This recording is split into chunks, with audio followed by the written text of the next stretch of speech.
Dieu se questionne. C'est notre sujet aujourd'hui à la parole vivante.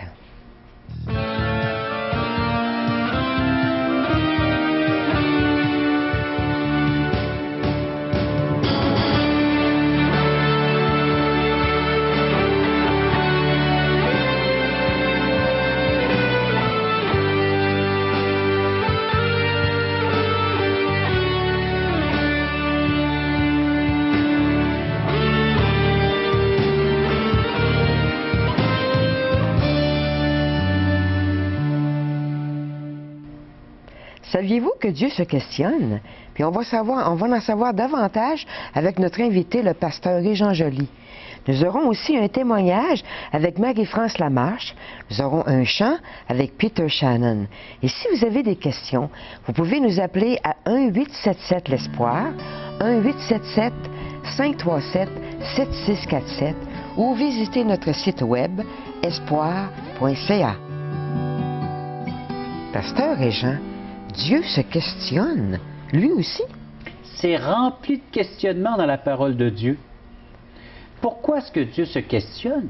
Il sait tout. Il connaît tout. Mais oui. Il pourrait lui-même se donner la réponse, mais il pose des questions du genre, dans la Genèse, premier livre de la Bible, après que l'homme, Adam et Ève, eurent désobéi, il pose deux questions à l'humanité. L'humanité de ce temps, Oui. Adam et Ève. Où êtes-vous? Qu'avez-vous fait? Oh, oui. Et dans le Nouveau Testament, l'évangéliste Luc rapporte un questionnement de Jésus où il nous est dit, lorsque le Fils de l'homme reviendra, y aura-t-il encore de la foi sur cette terre?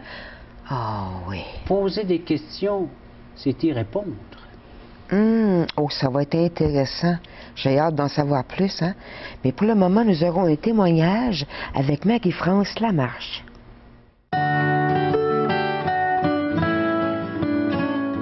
Une des choses qui me caractérise un peu depuis que je suis toute petite, j'ai toujours été quelqu'un qui aimait observer, analyser, mais surtout me mettre en action aussi avec ce que je découvrais. Et depuis toujours, deux choses m'ont paru tellement évidentes dans notre monde, même quand j'étais à la maternelle. La première chose, c'est que l'homme a l'incroyable capacité à être bon et à être tellement mauvais en même temps. Et ça m'a toujours fascinée. Une autre chose aussi qui m'a toujours fascinée, c'est que j'ai toujours eu un sens de divin autour de moi ou d'une présence de Dieu. Vous allez voir, ça n'a pas toujours été très clair, mais au fil du temps, ces deux problèmes-là que je voyais, ou deux évidences-là, se sont un peu réconciliés dans ma vie. D'abord, le côté un peu, le bon côté de l'homme et le mauvais côté de l'homme. Toute petite, j'étais très consciente de ça, à quel point on était un peu des gens avec différentes attitudes, à quel point les gens pouvaient être méchants et durs entre eux, autant les enfants à l'école que même autour de moi, finalement, dans ma famille, avec différents événements difficiles. Pendant longtemps, j'ai voulu me faire croire que j'étais meilleure que tous ces gens-là, que moi, j'arriverais à prouver à quel point moi, je pouvais pure être parfaite et contrer ce monde mauvais dans lequel je me trouvais en me lançant dans plein de bonnes œuvres. Et je peux vous dire, côté bonnes œuvres, je me suis lancée assez fort. Et j'ai rarement rencontré des gens qui en ont fait autant que moi, surtout à la période de l'adolescence et jeune adulte. Mais peu à peu, je me suis rendu compte que ce mal-là que je voyais autour de moi était aussi en moi. Et j'avais drôlement besoin d'être transformée puis d'être changée profondément. D'un autre côté, il y avait toujours cette conception-là de quelque chose de divin ou de Dieu autour de moi. Mais honnêtement, ça me sentait une présence qui était très loin de moi. Bien sûr, comme toute bonne Québécoise, j'ai grandi avec l'idée du christianisme. Jésus faisait bien mon affaire, c'était une histoire charmante, surtout quelqu'un qui prenait soin des autres, dont ça rejoignait un peu mon côté de justice sociale. Mais en même temps, je comprenais absolument pas comment je pouvais connecter réellement avec ce Dieu-là.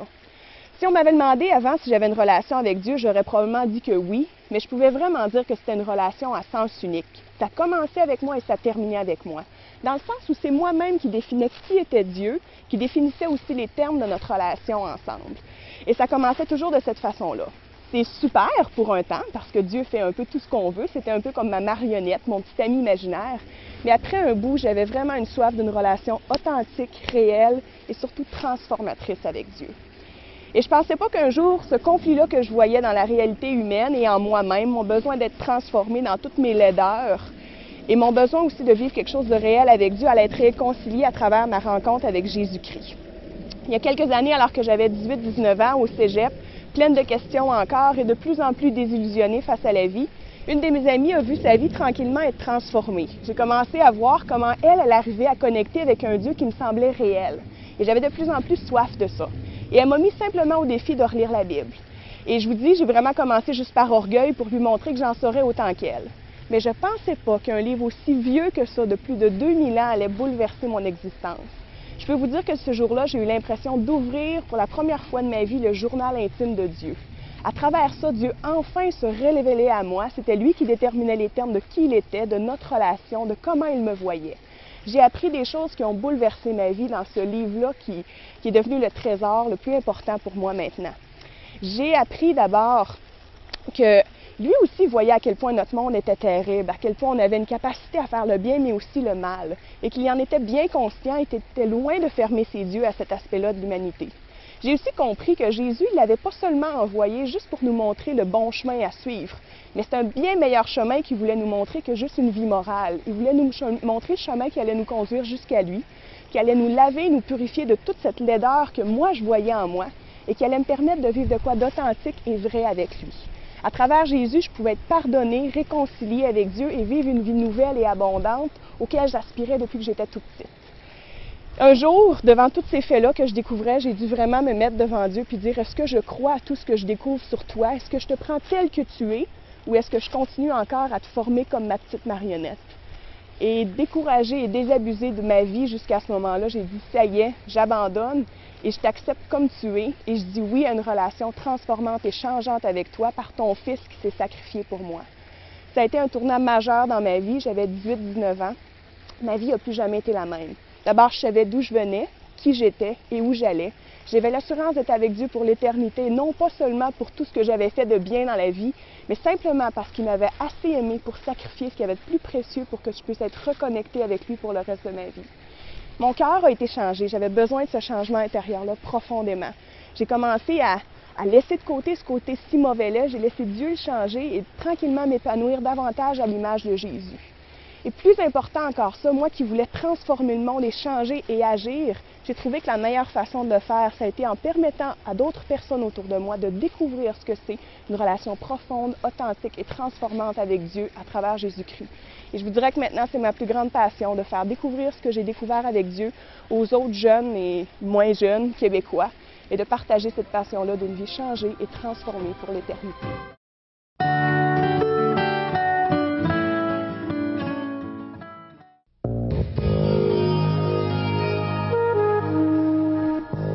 Dieu se questionne. Pasteur Jean, voulez-vous nous enseigner sur ça? Les parents puis les grands-parents vont s'y retrouver dans cette façon d'aborder les gens. Oui. Les enfants sont en train de faire des choses qui nous déplaisent. Et on leur dit, mais que fais-tu là? Qu'es-tu en train de faire? Les parents, ils savent, réalisent très bien. Oui. Mais ils veulent que l'enfant réalise ce qu'il est en train de faire. Et Dieu a une approche similaire. Il vient vers l'humanité, il regarde cette humanité, puis il dit, que fais-tu? Pourquoi est-ce que tu agis ainsi? Y aurait-il de la foi quand je vais revenir? Il est en train de s'interroger afin que nous puissions nous interroger à notre tour et par le fait même y répondre. Oui. Dieu recherche chez l'humanité l'essentiel. Et qu'est-ce que l'essentiel chez l'humanité pour plaire à Dieu? Un petit mot de 3 lettres. La F-O-I. La foi. Et Dieu va nous interroger, Dieu va déplacer les montagnes afin de pouvoir retrouver chez chaque individu qui compose cette humanité la foi. C'est primordial. Sans la foi, nous dit les Saintes Écritures, impossible de lui être agréable. Il faut s'approcher de Dieu et avoir confiance en lui. Sinon, que voulez-vous qu'il fasse? Vous savez, dans les Écritures, dans les Évangiles surtout, Jésus s'est présenté dans des villages, dans des régions, et lorsqu'il n'y avait pas de foi, il ne pouvait rien accomplir.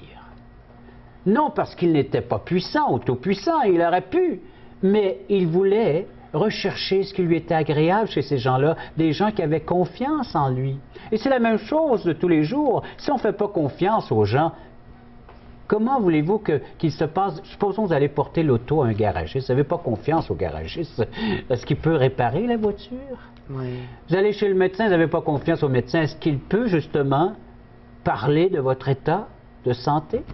Oui, mais Régent, à propos de la foi, aujourd'hui, là, est-ce qu'on en trouve encore beaucoup de la foi? Comment trouver la foi qui sera agréable à notre Créateur, à notre cher Dieu? Matthieu chapitre 8. Un récit, une histoire que tout le monde connaît. Les disciples et Jésus dans une barque. Mais que se passe-t-il dans Matthieu 8, 23? Il montait dans la barque et ses disciples le suivirent, en parlant de Jésus. Et voici, il s'éleva sur la mer une si grande tempête que la barque était couverte par les flots. Et lui, il dormait. Les disciples, oui, Jésus dormait. Et là, les disciples s'étant approchés, le réveillèrent et dirent, « Seigneur, sauve-nous, nous périssons. » Il leur dit, « Pourquoi avez-vous peur, gens de peu de foi? » Je ne sais pas là, ce que vous êtes en train de vivre. Peut-être que vous êtes dans une barque, et puis là, c'est agité, hein? Là, ça brasse. Imaginez, là, la vie qui est mouvementée, qui est troublée, qui est agitée. Le Seigneur est assis là dans votre barque. Peut-être vous l'avez déjà invité dans votre vie. Puis là, vous lui dites, « Mais Seigneur, tu fais rien, tu n'agis pas. » Puis là, le Seigneur rétorque ou répond, « Gens de peu de foi. » Une petite foi. Savez-vous qu'est-ce qu'elle dit, cette petite foi-là? « Je sais que Dieu peut le faire, mais je ne suis pas certain qu'il le fera. » Oui, c'est ça. On n'est pas certain. Alors donc, on demeure agité intérieurement. On manque de foi. On manque de foi. Petite foi. Hein? Une petite foi qui lutte, qui pose les regards. Mais à quel endroit est-ce que les disciples posaient leur regard ici dans le contexte de cette histoire? Qu'est-ce qu'ils voyaient? Qu'est-ce qu'ils regardaient? Ils voyaient une tempête. Ils voyaient la tempête, ils voyaient le bateau agité, ils voyaient certainement la mer remplir le bateau, hein? L'eau qui rentrait, et puis le vent comme ça qui soufflait. Oui, ils regardaient la tempête, ils regardaient naturellement toute cette agitation qui était autour d'eux et qui subissait. Alors qu'il aurait dû avoir les regards où? Sur Jésus. Sur Jésus, ouais. Micheline. Et c'est là qu'on doit avoir nos regards, nous aussi, dans notre vie. Parfois, notre vie est agitée par toutes sortes de mouvements, de situations dans lesquelles on se trouve. Mais si on a les regards sur Jésus, si on regarde le cap, si notre foi est centrée sur Jésus, nous allons passer à travers. On va passer à travers, oui. Alors, genre de petite foi, on regarde aux circonstances, puis on dit, il n'y a plus rien à faire. Oui, Dieu peut faire de quoi, mais quoi? Et là, on s'interroge. Et c'est ça que le Seigneur a dit. Y aura-t-il de la foi quand je reviendrai? Interrogeons-nous. On va s'interroger si on a vraiment la foi qui peut produire des merveilles dans notre vie, qui va produire des grandes choses. Oui. Alors, les obstacles, hein, le danger, tout ça, c'est légitime. Et la tempête se prolonge et se prolonge. Mais jusqu'où elle va nous conduire, nous emmener? Alors, imaginez si les disciples avaient pu regarder à Jésus et dire, « Il est là. » Pourquoi s'inquiéter? Oui. Même quand tout s'effondre, il est là. Il est là. Il est là. On va aller chercher donc une grande foi. Ça, on va retrouver ça dans le prochain chapitre, Matthieu chapitre 9. Et là encore, il y a une foule autour de Jésus. Jésus est encore avec ses disciples. Et voici, au verset 20 de Matthieu 9, une femme atteinte d'une perte de sang. Tu dois certainement reconnaître cette histoire. Une perte de sang depuis 12 ans. S'approcha par derrière et toucha le bord de son vêtement. Imaginez, il y a foule, Jésus marche avec ses disciples et arrive cette dame qui, elle, par en arrière, réussit à toucher les vêtements du Seigneur Jésus. Verset 21 nous dit, elle se disait en elle-même, si je puis seulement toucher son vêtement, je serai guérie. Oui, c'est de la foi, hein, ça. Et Jésus se retourna et dit, en la voyant, « Prends courage, ma fille, ta foi t'a guérie. » Et cette femme fut guérie à l'heure même. À l'instant même, oui, oui. Ça n'a pas retardé, hein? C'est encore pareil aujourd'hui, Une guérison instantanée, même chose. Jésus nous interroge sur cette relation et c'est seulement par la foi qu'on peut s'approcher. Imaginez, il y avait beaucoup de gens qui suivaient Jésus. Oui. Mais combien de personnes ici ont bénéficié de sa puissance, de sa guérison? Une seule. Cette femme. Cette journée-là. Parce que même ailleurs, dans d'autres textes, quand Jésus va dire « Qui m'a touché ?», les disciples vont dire « Seigneur Jésus, la foule te presse et tu demandes qui t'a touché. » Mais une personne avait la foi pour obtenir ce qu'elle réclamait, ce qu'elle demandait. Oui, Dieu entend nos requêtes, nos prières, mais il y a un élément essentiel afin que nous obtenions la réponse. Oui. C'est la foi. Alors, est-ce que j'ai une petite foi qui regarde aux circonstances et qui me trouve continuellement? Est-ce que j'ai une grande foi qui m'emmène vers Jésus et qui réclame ses promesses, l'accomplissement de ses promesses? Ou est-ce que j'ai une foi parfaite? Oh, une foi parfaite. Oui. Oh. Et cette foi, on la retrouve. Parle-moi de ça. Ah, ça c'est l'épître de Jacques qui nous dit, qui nous parle de cette foi. C'est encore plus grand. Oui. Okay. Quelle est la foi parfaite? La voici. Jacques chapitre 2, verset 21. Abraham, notre père, ne fut-il pas justifié par les œuvres lorsqu'il offrit son fils Isaac sur l'autel? Oui. Verset 22. Tu vois que la foi agissait avec ses œuvres et que par les œuvres, la foi fut rendue parfaite. Oui. On peut voir ça dans le film, hein? Oh, il y a plusieurs films, tu peux voir. Il y a certainement des films qui ont été faits avec Abraham. La foi voit d'Abraham. Isaac, son fils, son unique fils, le fils de la promesse. Et le Seigneur demande maintenant à Abraham de l'offrir en sacrifice. Mais il avait la foi. Oui. De conduire son fils avec lui sur la montagne et l'offrir en sacrifice. Mais juste là, au moment où il venait pour offrir en sacrifice son fils, en levant la main et le couteau, sa main lui est arrêtée. Et puis il se tourne vers un petit buisson, puis là il y avait quoi? Il y avait une brebis qui était là prête à être offerte en sacrifice, un substitut. Mais le Seigneur ici a démontré par Abraham qu'Abraham avait une foi agissante, c'est-à-dire qu'il croyait que Dieu avait fait la promesse et que cette promesse s'accomplirait. Et là Dieu demande d'offrir le fils de la promesse en sacrifice. Mais l'Épître aux Hébreux nous ouvre une belle parenthèse. Abraham croyait en la puissance de la résurrection. Oui. C'est ce que nous dit l'auteur de l'Épître aux Hébreux. Et c'est ça une foi parfaite.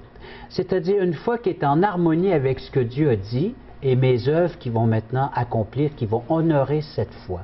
Le Seigneur me dit d'aller dans cette direction.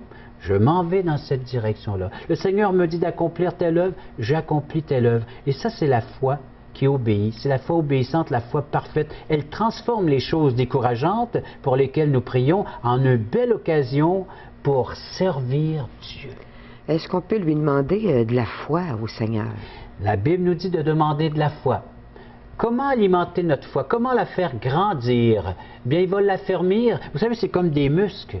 Les muscles, si on les laisse comme ça inertes, mais si on fait des exercices à tous les jours, alors on exerce nos muscles, ils deviennent de plus en plus fermes, puis ça paraît sur un corps, hein? Personne n'a fait de l'exercice. Bon, sur certains corps, hein? On voit. Alors on peut demander la foi, mais et exercer Dieu notre foi, ça paraît aussi. Notre foi. Et Abraham était rendu à ce point-là qu'il avait exercé la foi à multiples occasions. Dieu s'était révélé à lui, lui avait fait connaître son plan, et Abraham a répondu, il a marché selon le plan de Dieu.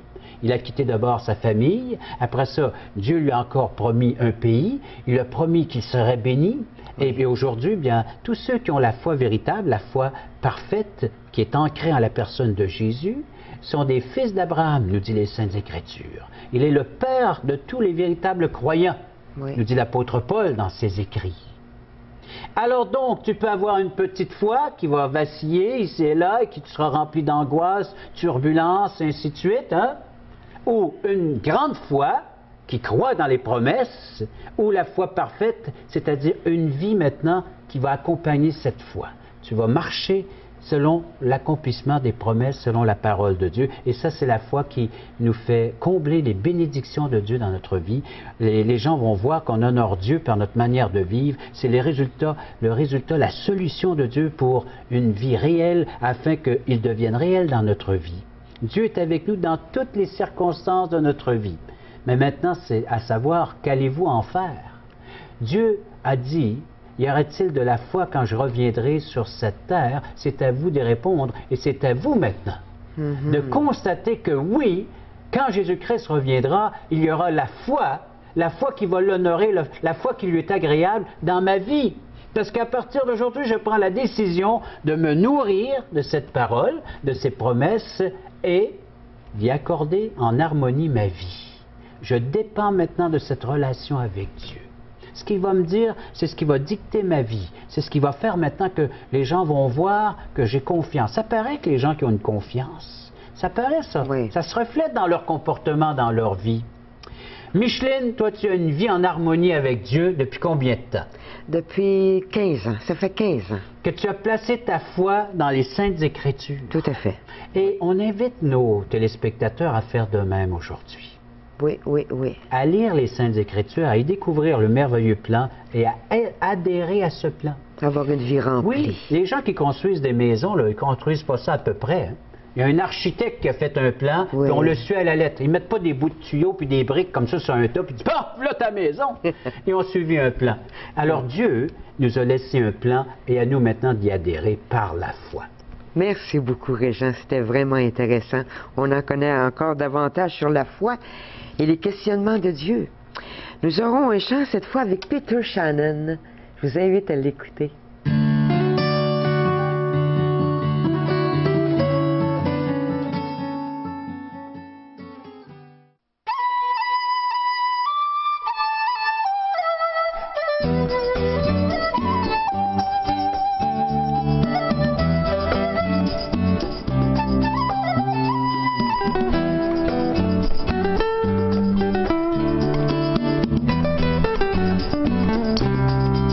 Je suis le chemin, la vie, la vérité, la lumière de ce monde.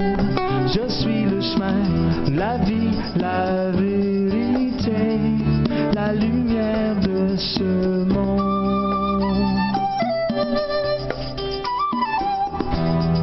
Dis-moi mon frère, est-ce que t'as trouvé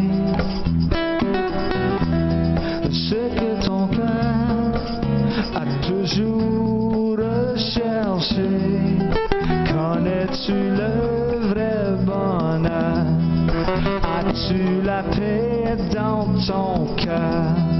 Ton âme est-elle rassasiée? Qu'attends-tu pour me le demander?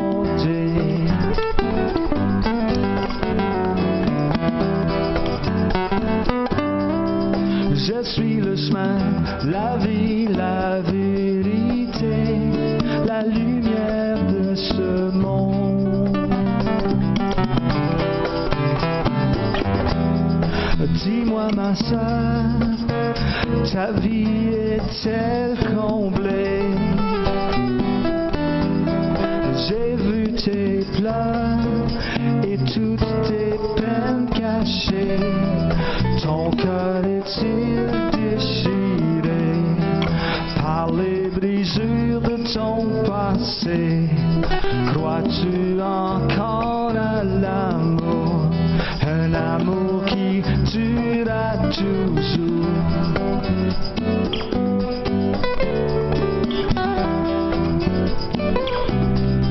Je suis le chemin, la vie, la vérité, la lumière de ce monde.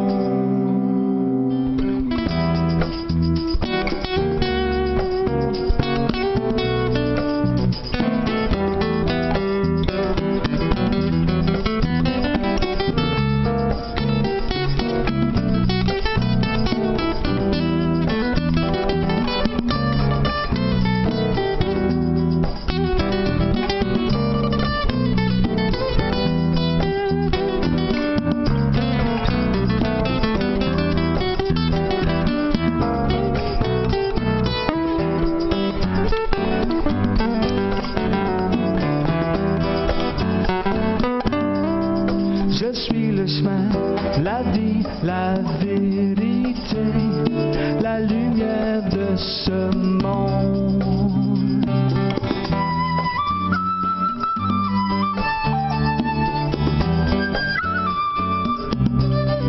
Je suis le chemin, la vie, la vérité, la lumière de ce monde.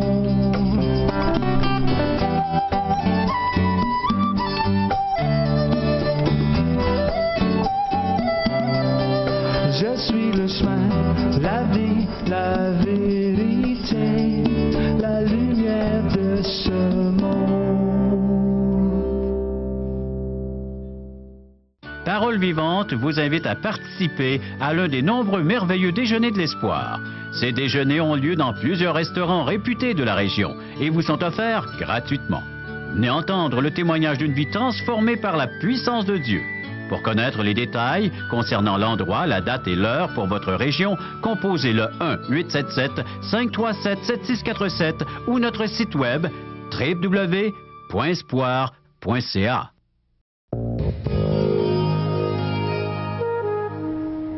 Si vous n'avez jamais été dans un déjeuner de l'espoir, je vous invite à le faire. Je vous promets que vous allez passer du bon temps. Pasteur et Jean, on a eu du bon temps aujourd'hui avec la parole de Dieu. On a vu que Dieu se posait des questions afin que nous les posions nous-mêmes et de chercher les réponses dans ce qu'il nous a laissé, la parole de Dieu. Oui, c'était vraiment extraordinaire. Un œuvre de littérature tout à fait gratuite pour approfondir nos connaissances au sujet de Dieu et de notre relation à établir avec lui. Tout d'abord, un bref court résumé du message. Aujourd'hui, l'espoir, c'est Jésus seul. C'est un bref résumé de ce qu'on va retrouver dans la Bible. Un exemplaire d'un des livres, des 66 livres de la Bible, un Nouveau Testament qu'on retrouve l'Évangile de Jean. Alors, à lire. Vous avez également en contact à chaque jour une réflexion pour approfondir la connaissance de Dieu et établir notre relation avec lui en tant que Sauveur et Seigneur de notre existence. On l'offre gratuitement. Question fondamentale. Ça aussi, tout à fait gratuitement. Vous avez des commentaires, vous aimeriez donner vos propos concernant le thème d'aujourd'hui, vous voudriez recevoir des études bibliques sur un thème bien particulier, moi je suis disponible pour nous rejoindre. Voici maintenant nos coordonnées. 1-877-l'Espoir, 1-877-537-7647 ou visitez notre site web espoir.ca. Merci de nous avoir écoutés et nous vous donnons rendez-vous la semaine prochaine.